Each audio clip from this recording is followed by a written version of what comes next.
बिस्मिल्लाहिर्रहमानिर्रहीम। स्टूडेंट, आज का जो हमारा टॉपिक है वो एक एग्ज़ाम्पल है जिसको हम अभी सॉल्व करेंगे और कॉन्फिडेंस इंटरवल से ही रिलेटेड एग्ज़ाम्पल है। एग्ज़ाम्पल नंबर 15.21 कॉन्फिडेंस इंटरवल की एग्ज़ाम्पल है। एग्ज़ाम्पल में स्टूडेंट आपको पढ़ के बताती हूँ कि हमारे पास जो एग्ज़ाम्पल है हम कहते हैं कि a sample of 100 observation from the population known to be non normal yielded to the. अभी हमारे पास कौन सी है पॉपुलेशन। जब हम कहते थे हमारे पास नॉन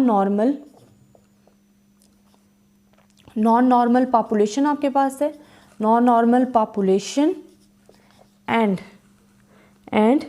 सिग्मा इज अननोन। ये इसलिए एग्जाम्पल करवा रही हूँ कि इस तरह के जो क्वेश्चंस हैं वो आपके पास बहुत ज़्यादा हैं, तो आपको अगर डिफरेंट किस्म की एग्जाम्पल आती हो तो आपको प्रॉब्लम नहीं होगा। अब स्टूडेंट वो कहते हैं कि हमारे पास जो सैम्पल ऑफ 100 ऑब्जर्वेशन, तो number of samples how many 100 observation from a population known to be non-normal yielded the sample values x bar is also given in the question। x bar उन्होंने हमें given दिया हुआ है 182, x square भी given है जो कि हमारे पास क्या है 299। Find and approximately 99 confidence interval for mu. अब जो उन्होंने कॉन्फिडेंस इंटरवल हमें दिया है ना, वो कहते हैं कि जो आपका कॉन्फिडेंस इंटरवल होना चाहिए 99। क्या होना चाहिए 99%। तो हमने फिर फाइंड करना है फॉर द म्यू के लिए, ठीक है। अब स्टूडेंट आपको सिंपल पता है कि अगर हमारे पास सिग्मा अननोन हो, सिग्मा ना गिवन हो, देन हम एस यूज़ करते हैं स्टैंडर्ड डेविएशन। तो हमारे पास क्या फार्मूला आ जाता है x bar plus minus z alpha by 2 s under root n. अब हमारे पे ईच एंड एवरीथिंग क्वेश्चंस में गिवन होती है। सिर्फ आपसे कहाँ होता है कि जहाँ यहाँ सिग्मा लगना है, एस लगना है, मेन चीज़ यहाँ होती है, ठीक है। अब एक्स बार हमारे पास क्या है 182 है plus minus z alpha by 2, we have the 99%। तो 99 के लिए आप कॉन्फिडेंस इंटरवल याद कर लो। या ये जो स्टूडेंट आपके पास जितने भी कॉन्फिडेंस इंटरवल है ना, अगर एग्जाम्स के पॉइंट ऑफ व्यू से भी देखें, या तो 99% है या 95% है या आपके पास क्या है 90% है। अगर इनको आप माइंड में भी रख लो ये वैल्यूज़ जो हैं, तो आपको बार बार जब लिखोगे तो वैसे भी आपके माइंड में रह जाती है। बट अगर आप टेबल से भी देखना चाहो तो वो भी आपके लिए बेस्ट है। 2.58 है एंड यहाँ हमारे पास एस स्क्वायर है। एस स्क्वायर, हमें एस स्क्वायर नहीं चाहिए, हमें क्या चाहिए एस चाहिए। जब एस चाहिए तो हम क्या ले लेंगे अंडर रूट ले लेंगे बोथ साइड का। तो जब अंडर रूट आप लेके आपके पास जो वैल्यू आएगी एस की वो आपके पास क्या होगी 17.29।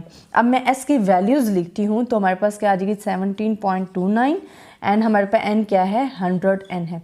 अब सिंपल आपके पास कैलकुलेशन है जो कि आपने कैलकुलेटर यूज़ करते हुए इसको लिखना है। अब हमारे पास 182 प्लस माइनस के आगे है 2.58 एंड 1.729। जब आप इसे सॉल्व करोगे, यहाँ तक स्टूडेंट देख लें, आपको अगर कोई प्रॉब्लम है किसी किस्म का तो बताएं मुझे।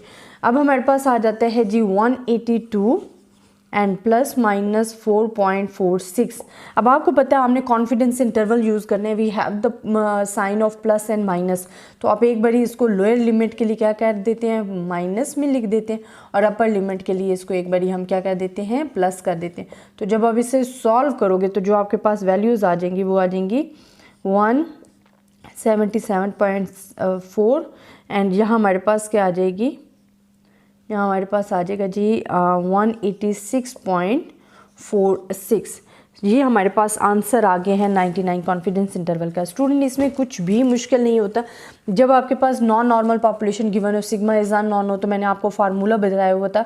आपको अक्सर क्वेश्चन में कैलकुलेशन सारी दे दी जाती है, अगर नहीं भी दी जाती तो आपको एक्स बार भी फाइंड करना होता है और स्टैंडर्ड डिविएशन का भी फार्मूला आता है और आपको वैल्यूज़ गिवन होती हैं तो आप इजीली उसको फाइंड कर सकते हो। बस इस क्वेश्चन में आपको क्या है कि आपको मेजॉरिटी जो क्वेश्चन है ना स्टूडेंट, उनमें आपको एक्स बार भी गिवन है और स्टैंडर्ड डिविएशन भी गिवन है।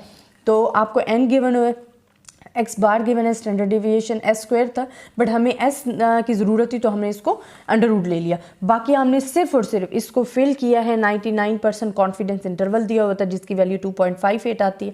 कैलकुलेशन करके हमारे पास जो 2 कॉन्फिडेंस इंटरवल थे वो हमारे पास आ गए। तो ये ऐसे स्टूडेंट क्वेश्चन जो है आपके में एक्सरसाइज में भी बहुत ज़्यादा हैं, तो आपने इन पे सही तरह से तवज्जो देनी है और बार बार प्रैक्टिस करनी है, क्योंकि जितनी आप प्रैक्टिस करोगे आपको फार्मूलाज की भी समझ आएगी और आपको सॉल्व करने में भी आसानी रहेगी। आई होप स्टूडेंट आपको मेरा लेक्चर पसंद आया होगा। तब तक के लिए अल्लाह हाफ़िज़।